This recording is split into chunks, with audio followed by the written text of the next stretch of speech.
ก็มีทั้งผู้ใหญ่เพิ่นเนาะพี่น้องเนาะคือเพิ่นฝากเงินมาให้เบาโกมาให้เบานุ่งเนาะพี่น้องเนาะหรือว่าผูกแขนน้องเอวานั่นเนาะพี่น้องเนาะเขาบอกดูก็มาทากันแล้วเนาะเบาโกสุดที่รักอุ้มน้องเอวา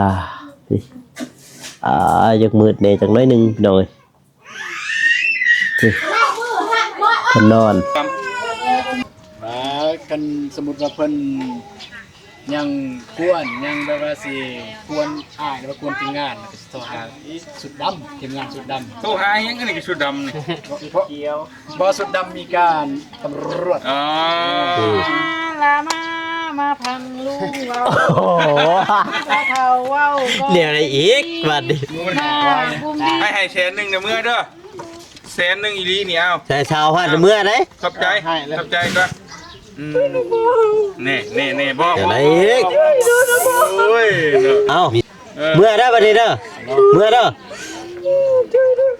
แอบตูดเห็นแหละเก็บเอาข้างจุดใช่มันจะบดได้ขนมก็ได้หมูมาอยู่นี่ยังบ่ได้ยังเลยไม่ได้เอานี่ไปเฮ้ยโย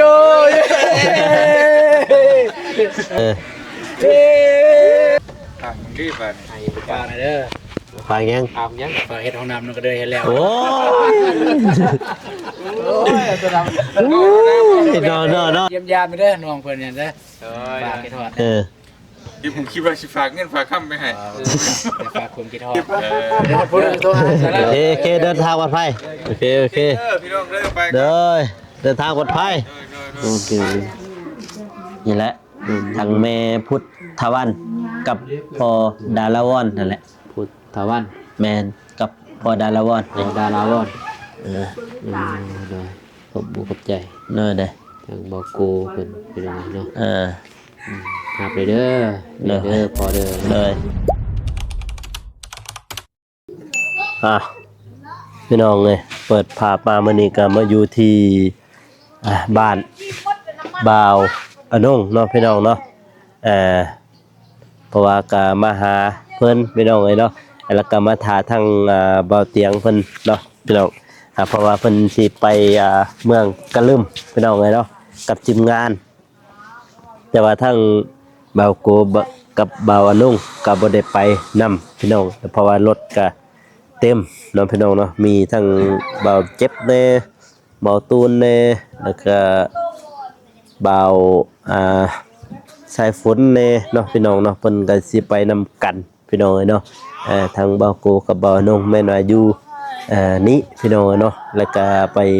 อัปเดตห้องน้ำน้องก็เลยเนาะพี่น้องเนาะตอนนี้ยังรอทาทางบ่าวเตียงเพิ่นมาอยู่พี่น้องเนาะตัวยังรอทาทางไอเตียงเรามาทาไอเตียงเรามาจึงสิได้ออกเดินทางทางเพิ่นจะออกเดินทางไปกระลึมแล้วทางบ่าวโกกับบ่าวนงมันจะออกเดินทางไปบ้านน้องกะเดยน้องพี่น้องเนาะก่อนอื่นมัดกราบสบายดีเด้อพ่อแม่พี่น้องเนาะบ่ว่าสิอยู่ภายในหรือว่าต่างประเทศก็ยินดีต้อนรับเข้าสู่ช่องบ่าวโกชนบทสปปลาวพี่น้องเนาะเปิดภาพมาเมื่อนี้ก็มาอยู่ที่บ้านน้องเอวาน้องพี่น้องเนาะหรือว่าลูกสาวบ่าวอนงนั่นแหละพี่น้องเอ้ยเบิ่งแซงได้แล้วพี่น้องเนาะกะมื้อนี้กะมีทั้งผู้ใหญ่เพิ่นเนาะพี่น้องเนาะคือเพิ่นฝากเงินมาให้เบาโกมาให้เบาอนงน้องพี่น้องเนาะหรือว่าผูกแขนน้องเอวานั่นเนาะพี่น้องเนาะพี่น้องเอ้ยเบาโกเป็นวัดนี่เป็นวัดจนหูดับเบื้องนี่เป็นพี่น้องเอ้ยหูดับเป็นวัดพี่น้องเอ้ยเนาะเนื่องจากเกิดอาการแบบว่ามันตันเบิดช่องข้างในดังเลยมาเฮ็ดให้หูดับเนาะพี่น้องเนาะมาพี่น้องเอ้ยมา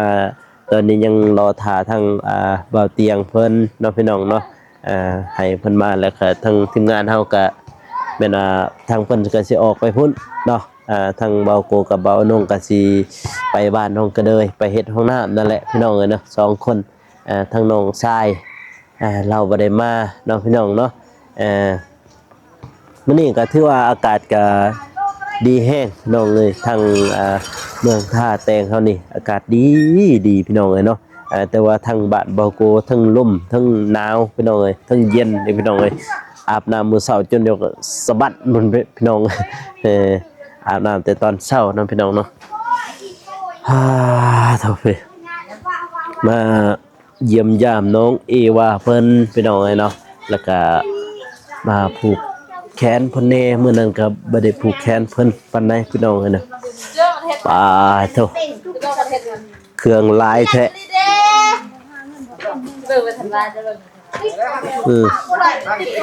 ทางนี้ชิงไฟพี่น้องติดกับไฟเลยน่ะมานี่กอดเลยเบิ่งสูบยาเด้อ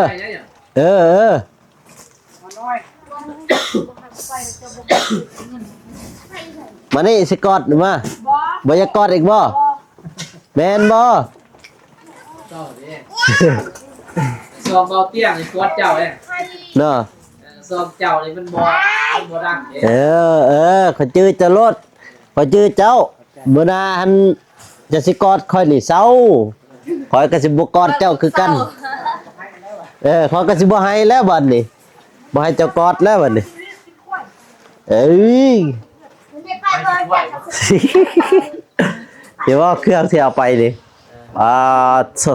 เต็มเลย เต็มเลยพี่น้องทั้งยงยางซีบแล้วก็ผ้าห่มมาดิ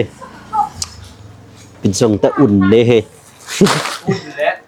ผมมันจากพื้นทั้งหมดนี่40 2พื้นบ่ให้น่ะ ดีสบายดี แม่นบ่มาทาไผอยู่นี่ มาทาบ่เตียง ใช่ว่ามาทาบ่โกงกี้นี่เขาบอกดู ก็มาทากันแล้วเนาะเบาโกสุดที่รัก เหี้ยตายแล้ว เด้อ FC จะซาได้ว่าอยากให้มันฟิวบ่แม่นมาทาทีมงานหมดทุกคนแล้ว แม่นบ่ อยู่โดย ทาบ่เตียงมาเด้ โดย ฮะ มาแบบบ่ทันน้ำก็สวย สวยแล้วบ่น่า บ่ โอ้ตายแล้วบัดนี้กินแล้วบ่เข้ายัง บ่มีข้าวกิน บ่มีข้าวกินอีกโอ้ยเบิดแล้วบัดนี้อดเอาเด้อ โดย อดคันค่อยถึงเลขสิชื่อให้ดอกสอบหนึงบ่หลาย ทูไอ้เบาโกถึกอีหลีเด้อ แต่บ่เคยชื่อเลขได้ล่ะสิถึกได้บ่ แหมเฮ้ยจะว่าจะกินเองสถานก็ผู้ว่าคือพี่น้องเอ้ยหยอกซะนะอีกแล้วผมมันก็ได้เป็นตาอุ่นเลยดิถุงยางซีบเอาไปก็เริ่มมานี่ปลาคงลายเนาะทางนี้ยังกระเกี่ยมอยู่นี่จัดเอาว่า เครื่องของขอหาดอีกแล้วป้าสบายดีเด้อบ่ลุงน้องเอวานอนบ่ งอน รับ ดีแล้วอายบ่ได้ไปอีกอ่ะดี อุ้มนี่แหล้วเนาะบ่ได้ไปก็อุ้มน้องเอวานี่แหละ เด้อกลางคืนก็โซ สอนและ คืนนี้ก็โซ สอนและ เมื่อเด้อได้คืน จักโมงคืนนี่ พอดี10 โมง 10โมง ไปส่งผู้นั้นส่งผู้นี้พอดี10 โมง ก็ไปลินน้องกันฮะ มาแต่บ้า เฮ็ดใน สลี บุญบ้านใช่บ่ คอนเสิร์ตบ่ น้องกัน เรียกว่าแวะเขาไปนั่งหน่อยนึงสัตว์อีโปงหน่อยนึงเลยก็แล้วก็ซื้อน้ำดื่มให้ตำรวจเขาบ่ปกสเขาแล้วก็เมื่อกับบ่เตียง บ่เป็นบุญบ้านใช่บ่ บ่บุญคอนเสิร์ตซื้อ คอนเสิร์ต ลง แบบวงดนตรีมาลง โดยว งเอียง วงหน่อยมินิโซ น้อยวันนี้โซ หน่อยมินิโซแก้วซีพี่น้องเอ้ย ว่าดังแท้ ก็เลยขี่ เขา มา ยังบ่ฮู้ได้ว่าอันนั้นเห็นแต่เขาลงสตอรี่ว่า อันนั้นมีงานเห็นเขาเจ้ามันสัตว์มันเป่าให้ได้ไปสัตว์มันเป่าบ่ได้ถ่ายคลิปบ่ ถ้าบริทายสัตว์ดินเดินซอยเขาซื้อนะ ได้บ่ล่ะ บ่สัตว์เดินซื้อปักซื้ออยากเห็นเบาเตียงเพิ่นรับตาเด้ มีอีกบ่เลย แล้วก็รับตาแล้วเฮ็ด แตกบ่วันนี้ บริทายคลิป10ช็อตหยังฮะ แตกบ่วันนี้ บ่เรือดอก แม่น ปังเลย แม่นแท้เราสัตว์ ก็คือเก่าแหละแล้วก็มาบัดนี้ขี่รถมาบัดนี้ผู้ที่มีอีกเกินว่าแบบมีคนซอยเรืออีกก็ไปซอยเขาอีกไปส่งเขาอีกโอ้ เป็นยัง ไปกันมานะ เป็นยัง ซอยเขาอีกกลางคืนนี่ ไปส่ง ยางโอ้ยางยก ส่งนี่ใช่บัดนี้ 2คนยานนี่ ฮะ ส่งฮอดบ้านน้องกันอีกเขายางแต่พี่แต่บ้านโก่งนี่เขาสิเมื่อน้องกัน โอ้ ดึกไปบ่เตียง รถ แม่นแล้วเรามาแล้ว รถจักรจอดด้านทางบ่เตี้ย มาแล้วบัดนี้บ่ทันซื้อของกินซะได้นี่ แม่นบ่ สภาพ เออ ผมจะใส่ยังสิเฮ้ย บ่มีได้ยอม เสื้อไผ่เลยสั่งนั้น เลย บัดแล้วซะนะให้เราต่อเนาะ มาแล้วพ่นพี่น้องเอ้ย มาแล้ว แต่ว่าจะไปซื้อ เดี๋ยวๆ ของกินก่อนได้นี่ มาแล้ว ไปซื้อของกินก่อน อุ้มน้องเอวานี่อยากมืดแน่จังน้อยหนึงพี่น้องเอ้ยนี่เพิ่นนอน แต่แพงนะนอนอยู่อู้จุ๊อุ้มเพิ่นพี่น้องเอ้ยนี่ยังนอนอยู่นี่ ไปอ่ะ ยังนอน กับทักทายสบายดีแล้วก็สวัสดีพ่อแม่พี่น้องเบิดทุกคนเด้อมาพบมาพอกับซองเบาโกเส้นเก่าเส้นเคยพี่น้องเนาะมื้อนี้ทีมงานเฮาก็เตรียมเดินทางไป ไปเมืองกะลึมไปเมืองกะลึมกำลังแจกยาอยู่นี่ก่อนเพราะว่าอยู่นี่ก็ไอ้ต้นชาวบ้านเพิ่นมาเบิ่งกันหน่อย พูดไปฮะ หน่อยให้ก็ได้เราบ่ทันเหนื่อยหรอก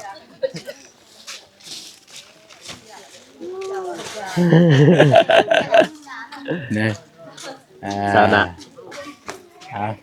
เลือกอีกเอามาพี่ชนะเอามาพี่ ยังไม่เลือกอีก มีการเลือกอีกโอ้ยนะโทรหาไอ้แหล่เจ้าเบิ่งหั่น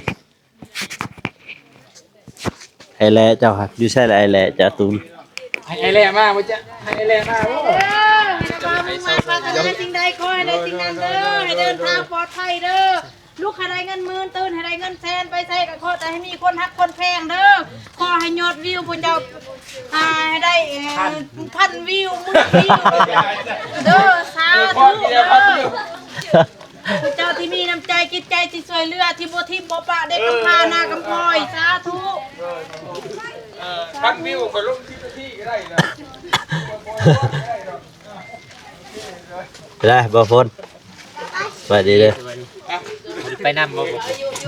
บ่ได้ไปเด้ แล้ว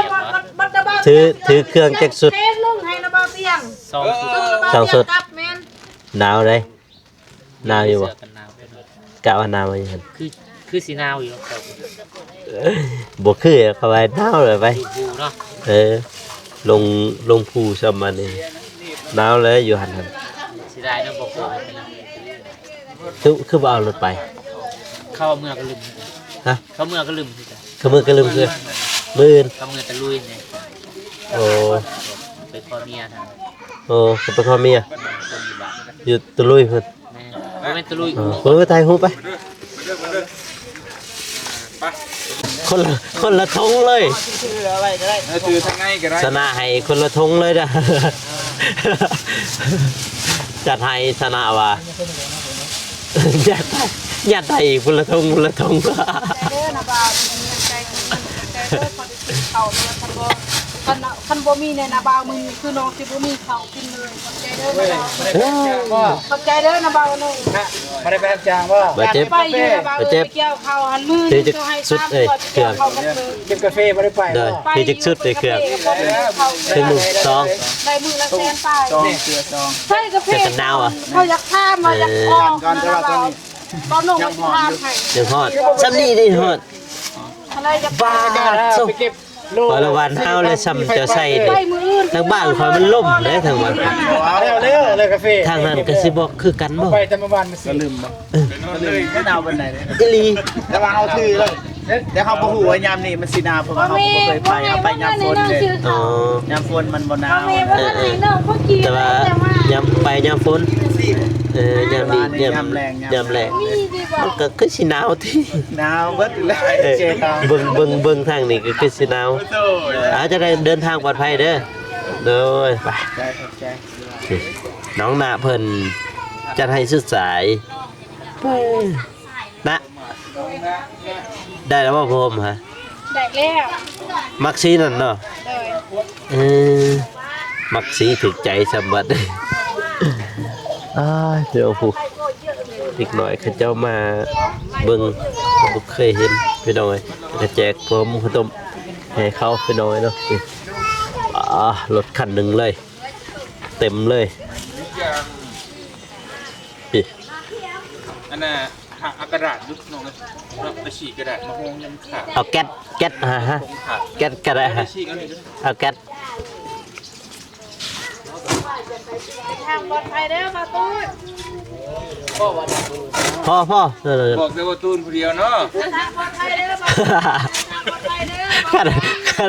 ข้าสิบอกเอาก็สิบอกอันนี้นะ ยาวอีก ขันเดี๋ยวว่าเงาอีกกว่านี้ ไปหาเรื่องอีก บอกเลยนะข้าพเจ้าในงานสนาและผู้เจ้าอารมณ์ดีหัวโลก โอ้ยจะไปกับหัวจะลงไปกับใคร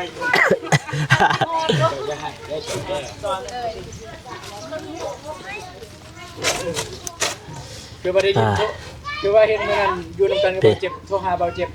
มีหยัง เจ็บเจ็บปวดใจ ก็ เจ็บพึ่งเราใส่คอย บ่มี นี่ก็เถียงแล้วพี่น้องเลยเนาะกดเถียงแล้ว เงาหานบ่ป้าแล้วเจ้าเขาดังแล้วเขาเบาแล้วเจ้ามา ก่อนสิเดินทางพี่น้องเลยเกียมเมียนเครื่องเมียนของ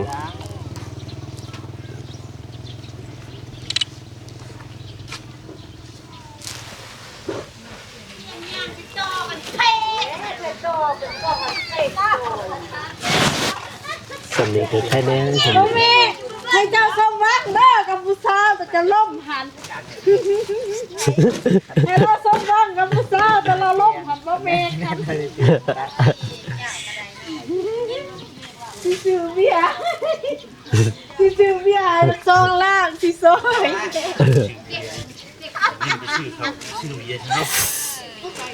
ได้แล้วใช่เอาเป็นไงมาตูน เอาเฮ็ดพี่น้องเลยเครื่องเต็มรถเลยมื้อนี้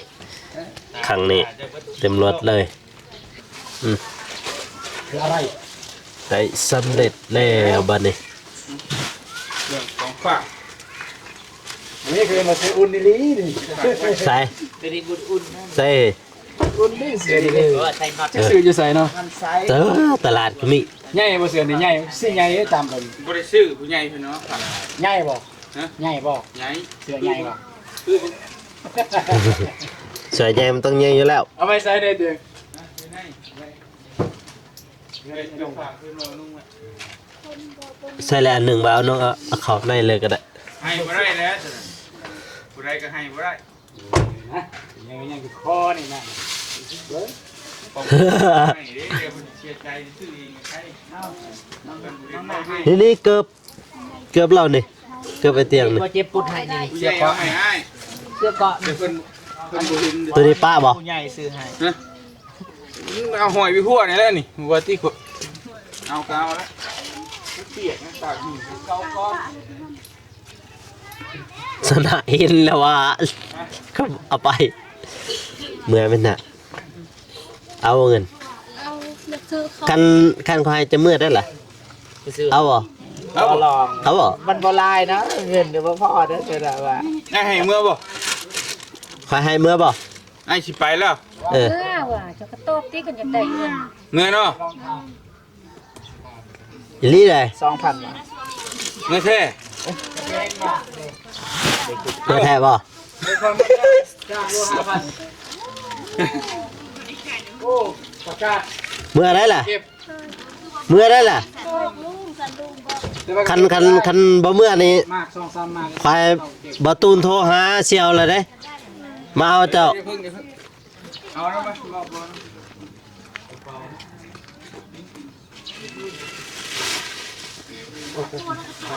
ยินบอก อย่ากวนเวลาอายอดบ่ได้เนี่ยอายโทรหาลี บอกก่อนสิว่า เออ เสือกองทัพมาเป็นกองทัพจากไฟครูไฟแล้วบัดนี้ บ่เวลาอยากอายโทรลี จากไฟครูไฟแล้วเบิ่งการเดือดอ่ะ ทีมงานสุดดำแหน่ทีมงานสุดดำ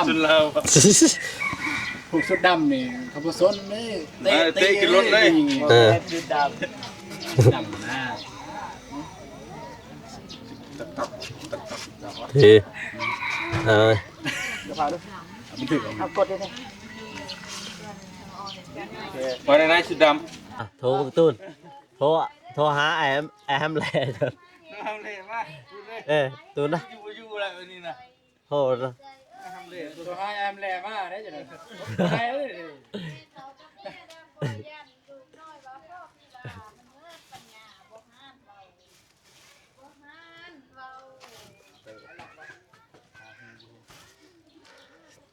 เต็มที่บาทนี่เต็มคาราเบลเลย เต็มรถมีแต่สายสดไปฮะ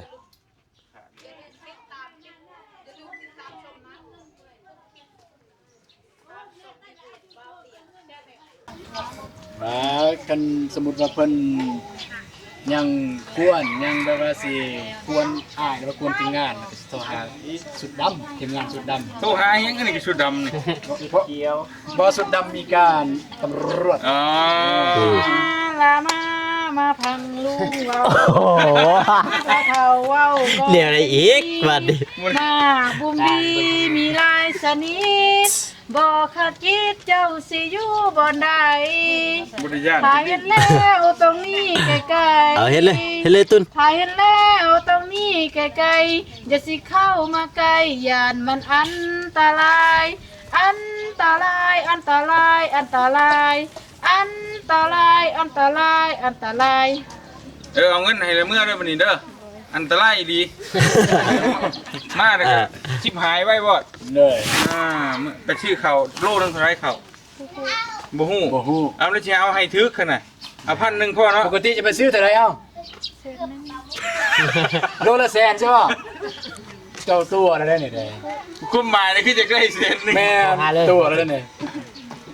ทำเลยบ่ จะโทรหาแอมเลยลีนั่นมาเอาตัวแล้วยุ่งยากหลายนะ ให้100,000เด้อเมื่อเด้อ100,000อีหลีนี่เอา ใส่ชาวพันเมื่อไหร่ ขอบใจขอบใจก็นี่บ่ เดี๋ยวไหนอีกมีโชว์มีเศร้าอีกแล้ววันนี้ ใจของเจ้าเลยลายอยู่นะบ้ามึงบอกว่าจะทำยังไง โอ้ยเนาะ เอาเมื่อได้บัดนี้เด้อเมื่อเด้อแอบตูนเห็นแหละ เก็บเอา พอ คอยนะบ้ามึงเหมือนปรารถนาสิ่งใดขอให้ได้สิ่งนั้นลูกให้ได้เงินหมื่นตื่นให้ได้เงินแสนมีคนรักคนแพงเนื้อสาธุ เฮ็ดจ้ะ ฟังลมกับสุดดำก่อนลมกับสุด เฮ็ด ดำก่อน เฮ็ด อย่าน้องมันสิเมื่อเลยเอาผ้าห่มหนาว คือนกทางนี้อ่ะบดทางอ่ะ ไปเมื่อ เอา ไป จักกล้องอยู่ไปใช่ บอ ละ ตู ลาน ยแท้ได้ผมละลายแท้ บอตูนโทรหาเลย นี่กำลังโทรหาเด้ ไปเมื่อเด้อ ฮัลโหลเสียวนี่นะมีคนมาก่อความวุ่นวายนี่นะ กล้องนี่บ่มากยากมากยาก บ่โทรบ่ บ่โทร แต่ว่าโทรแล้วนี่ เราก็บอกเพิ่นน้อง ใจบอตูนเนาะที่สื่อเขาคนโบโนบ่มีเขากินพวกใจ โอเคเสียวสำเนียงแล้วเพิ่นว่าเพิ่นบ่ก่อความวุ่นวายแล้วเพิ่นสิเมื่อแล้ว ให้เพิ่นเมื่อเลย เป็นรักเอาอยู่เพื่อน โอเคใจกับใจ ไปเมื่อเอาเขาเอาหน้าเมื่อ ไปเมื่อกินข้าวมันนี่หุงข้าวนี่มีเลย นี่เข้ามีเลย โนยันเก่งกันนะบ้าอยู่โนทุกทีโนจะ ก็บ่ได้ว่าหยังดิไอ้บ่ได้ว่าหยัง เจอคนนะบ้าสิบ่โนยันเก่งกันบ่เป็นโน บ่ได้เว้าดอกบ่ได้เว้า ไปเมื่อไป กินได้มึงเผาเมื่อหันจังหน่อยชุดดำ จะ มา หน่อย สุดดำสิมาเด้เด้มาเลยเด้ นี่บ่ขนมจะกินขนมนี่ โอ้ยตายเลยเนาะโทรตูนเลย มีสักค่ายเด้อข่าวอันเด้อ ลายเลยให้มา โทรเลยนะโทรมาเลย เอาเงินให้ เอามาซะ เอาขนมในเมื่อเด้อ บ่ โอเค เนาะ ให้โอกาส จะต้องขึ้นก่อนตอนนี้จะเอายังแน่บอกบัดเดียวเลยเว้าบัดเดียวเลย เอาโทรศัพท์เพิ่นดิ มันคอลายเจ้าจะสตังค์นะ จะได้คอรถ เบิดแล้วบ้านนี่ เอาให้โอกาสครั้งสุดท้ายมันจะเบิดได้ขนมก็ได้หมู่มาอยู่นี่ยังบ่ได้หยังเลยบ่ได้เอานี่ไป ไปเมื่อ ไปเด้อบ่เตียงเลย ไปอีหลีเลยนะบัดนี้เด้อให้เริ่มให้เลยบัดนี้ โอเคบ๊ายบาย บ่แล้วมันสิยาว ไป เฮ้ยโย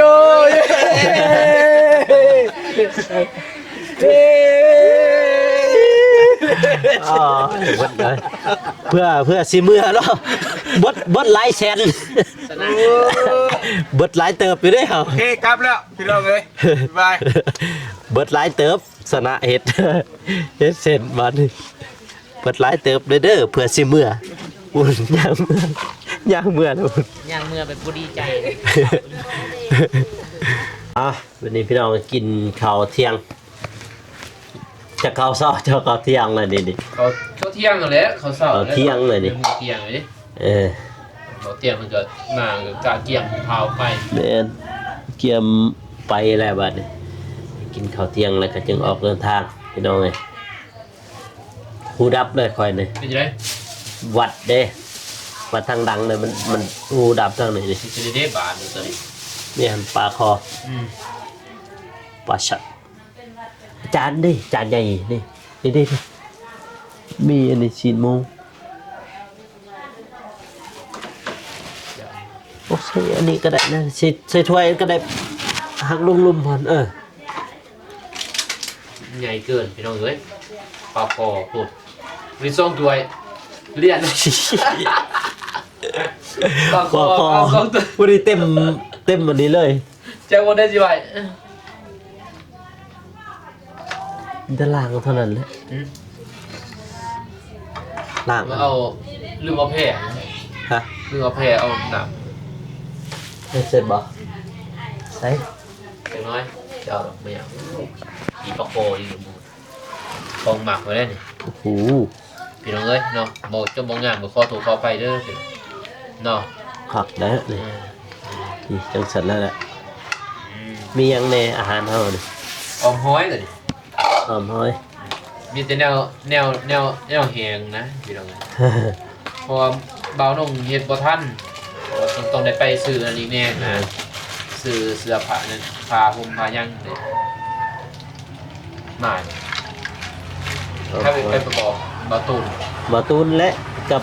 ใส่ฝนไป เขาบ่ เอาว่าผมบ่เนาะ มกเอาแล้วมกใส่อัน เอาเบิ่งถ้วยหน่อยเฮ็ดบ่เจียว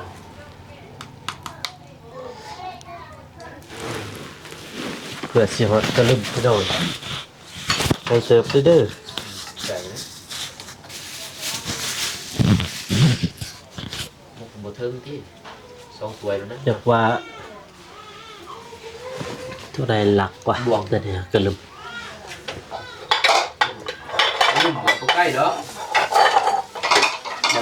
ฮะ บ่ใกล้ กระลึมบ่ 70 แต่ว่าหอดเส้นทางตัวแยกตัวบอลนั้นนี่มันสิไกลไปพุ่นมันสิยากหั่น ไป ไปพี่น้องกินข้าว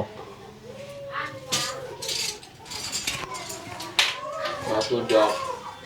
ผู้สาว ตกลงนะมีโชคมีเสา ธรรมดา อย่าเบิด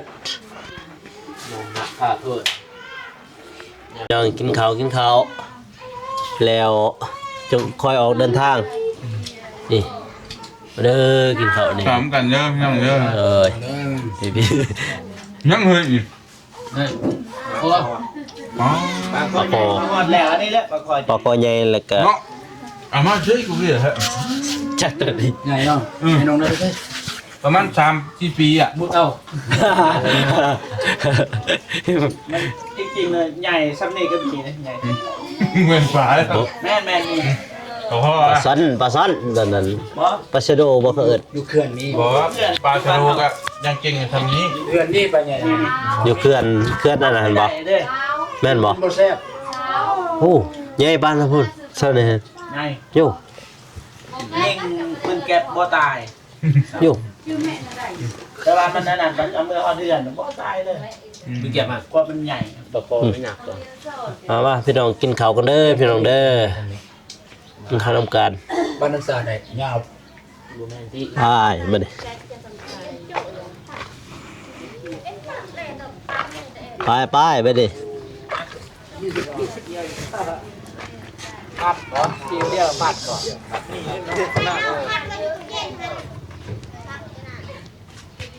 มีเรียกมัดเนาะ นี่ยัง แต่ว่ามัดอยู่ลังๆนะบ่อยากขึ้นนะอย่าเฮ็ดแท้เราดูบ้านแต่บ้านเนี่ยเรามีบิ๊กให้กับเราตัวนี่ตัดหน้าเลย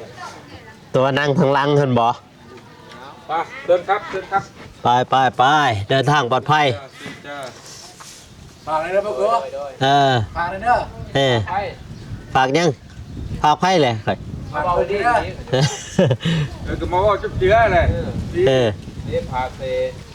มึงบ้องกับมึง นี่ เอาซองกล่องเลย ทางรีบไป ให้ ฝากเลยเด้อ ฝากยัง อาบยัง ฝากเฮ็ดห้องน้ำนั่นก็เด้อเฮ็ดแล้ว โอ้ย ตัวด นอน กักนี่นี่ตั้งใจฟังจุ๊บเจือ ตั้งใจฟัง ำกะจังซั่นละ ว่าวรถนะว่าวร เรื่อง ถ แม่ไปเยี่ยมยามไปเด้อน้องเพิ่นเนี่ยเด้อฝากกินทอด ที่ผมคิดว่าสิฝากเงินฝากคำไปให้ ฝากคุณกินทอด เออ เด้อซั่นละเดี๋ยวฮอดพุ่นน่ะสิ ข โทร นาด หา ถ้าได้ไปถ้าได้ไปเลยจะไปได้จังมือเลยเดี๋ยวปั๊บ เดี๋ยวฮอดพุ่นน่ะสิโทรหา โอเคเดินทางปลอดภัยโอเค พี่น้องเดินไป เดินทางปลอดภัย บ๊ายบาย ค่อยมารถ10 ล้อไว้แซง ไล่ไม่ไล่ไม่ เป็นยังมาไปพี่น้องเอ้ยดิ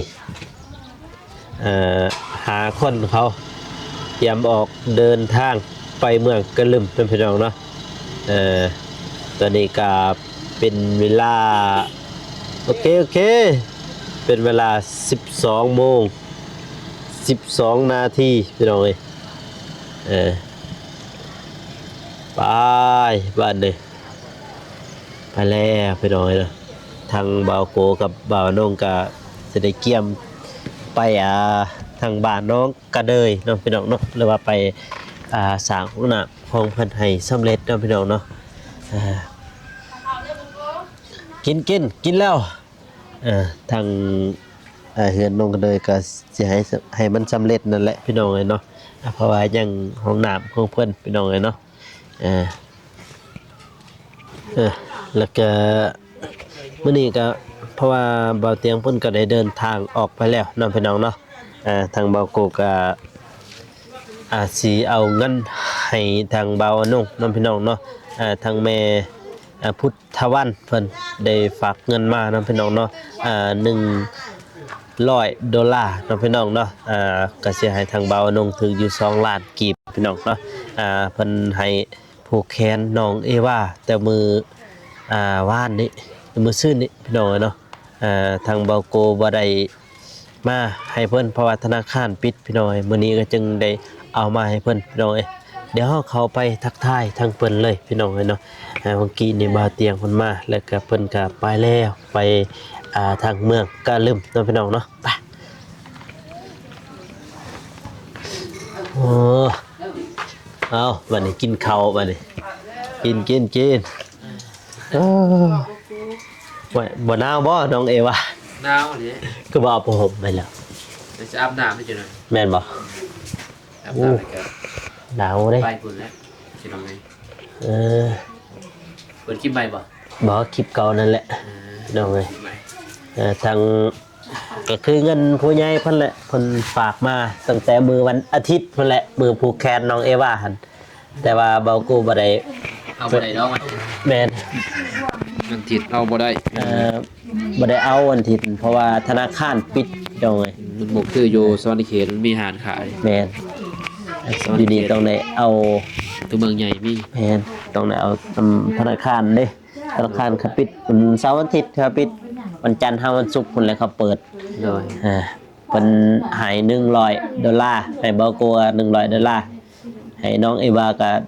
$100 ผูกแข พอดี น แมนผูกแขน เออ เอ้ยพี่ ขอต่อแขนเพิ่น พอต้องแขนยังนอนอยู่ที่นั่นน่ะ นอนแล้วนี่ นี่ นอนเตียงเลย นี่แหละ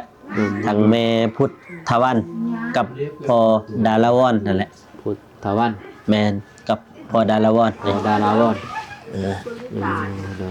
ขอบบุขอบใจ เนอะเด้อ ทางบอกโกเพิ่นเป็นยังไงเนาะ เออ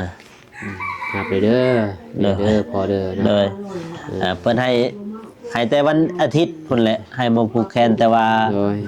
เอ่อ ท่านให้ ธนาคารผิดก็เลยบ่ได้เอาซับผูกแขนน้อยเดียวพุ่น วันอาทิตย์เด้ เออ ก็คนมากบ่หลายเนาะ เนอะ มากก็เล็กๆน้อยๆพี่น้อยบ่ได้มีหยังบ่ได้มันบ่นั่นบ่เหลื่อมบ่อัดนี่อย่าง บ่นี่บ่ เหลื่อมกัดนี่เปิดไฟถึงได้ เปิดนี่ก็ได้ บ่ นี่แต่ให้อ้ายอวยพรทางแม่พุทธวัน พุทธวันกับ พอดาราวอน พอดาราวอน แม่ เอ่อ แม่พุทธวันทะวัน แม่พุทธวัน โดย กับพอ ดาละวอน ละพร ลาวอนลาวอนเด้อ อยู่ อยู่อเมริกา อเมริกา เลย โอ้ที่ฝากเงินมาให้เพิ่นว่าผูกแขนร้าน เลย น้องเอวาเพิ่น เลย เหนื่อยเนาะก็ขอบขอบใจทั้งพอทั้งพอดา พอดาละวอน กับเม พุทธวัน พุทธวัน โดย ก็ขอขอบใจหลายเด้อขอขอบคุณก็ขอให้ทั้งแม่ทั้งพ่อก็จงอยู่ดีมีแห้งเช่นว่าที่มาผูกคอต่อแขนทั้งร้านสาวก็ขอให้อยู่ดีมีแห้งพร้อมครอบครัวนอนให้ได้เงินหมื่นตื่นให้ได้เงินแสนเรียนมือมาให้ได้แก้วมีโสดทั่วไทยอย่าได้มาเบียดเบียนเด้อเสด็จจังใดก็อย่าได้มาใกล้มีแต่สุขมีแต่ละมีแต่ละมีแต่รวยสุขภาพร่างกายแข็งแรงเด้อพอเด้อแม่เด้อปอบครอบครัวท่านให้เบานุ่งขึ้นมาให้ทางน้องเอวาซัมนี่ก็ขอให้ได้ร้อยเท่าพันเท่าเด้อกลับคืนไปหาทางพ่อทางแม่เลยสาธุ ทุกพี่น้องเอ้ยเนาะกะนี่กะน้องเพิ่นได้รับแล้วพี่น้องเอ้ย ครับแล้วแต่บ่ทันตื่นนี่ บ่ทันได้ตื่นยังนอนอยู่พี่น้องเอ้ยเนาะขอบใจทางแม่เพิ่นเลยแหละพี่น้องเอ้ยเนาะ เป็นกระเบิงอยู่เนาะ โดยเพิ่นเบิ่งอยู่ คือบ่ได้เบิ่งเลยเนาะ เพราะว่าเพิ่นได้ 10มื้อเลย 10มื้อแล้วบ่มื้อนี้ โดย พอดี10มื้อพี่น้องเอ้ยมื้อนี้นี่เต็ม10เนาะ เต็ม10แล้วมื้อนี้เพิ่น25มื้อเนาะ ฮะ 25มื้อนี้วันที่25 แม่น25มื้อนี้ 25ก็ถืออยู่เพราะว่าเพิ่นเกิดวันที่15นี่ 15 โดย อ๋อดี15แล้วก็ที่1121โดย เต็มมือเลยพี่น้องวันนี้นี่เพิ่นก็ได้รับโชค โดย ให้เป็นลูกที่ดีของพ่อได้บัดนี้ โอ้ยขอบใจ พี่น้องเอ้ยเนาะ ขอบใจทางบโก้อะไรที่เป็นสะพานบุญ เด้อ มาให้ด้วย กับแม่เพิ่นแหละพี่น้องเอ้ยเพิ่นเห็นให้เบาโก100แล้วก็ให้น้องเอวาเพิ่นได้100 โดย ให้ผู้แค้นเลยพี่น้องเอ้ย ขอตอแคนคนมากอ่ะบ่ได้บอกไผพี่น้องตา มีแต่บอกนี่หมู่คนหูจักกันนั่นแหละก็รอถามบ่เตียงและลงมา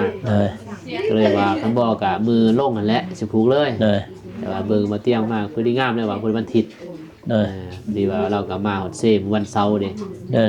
วันเสาร์ก็เลยว่าผูกเลยวันอาทิตย์มีสันวันดีเลยก็พอดีงามพี่น้องเอ้ยเนาะ พอดีผูกวันอาทิตย์เลยเนาะ โอเคพี่น้องเดี๋ยวว่าโกจบคลิปเด้อ โดย บัดนี้พี่น้องเนาะทางบ่าวโกก็มาให้หรือว่าเป็นสะพานบุญให้น้องเอวาแล้วพี่น้องเนาะก็ได้ทั้งพ่อและก็แม่เพิ่นได้รับได้เห็นแล้วเด้อพี่น้องเด้อจากนั้นก็บัดนี้ก็บ่าวโกก็ขออวยพรให้ทั้งแม่พุทธวันและก็พ่อดาละวอนเนาะ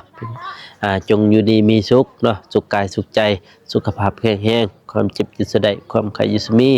ให้หั่งให้มีให้ร่ำให้รวยให้เฮงปังๆตลอดชาติตลอดปีอย่าเจ็บอย่าจนพร้อมหอบคอมครัวเด้อพ่อเด้อแม่เด้อ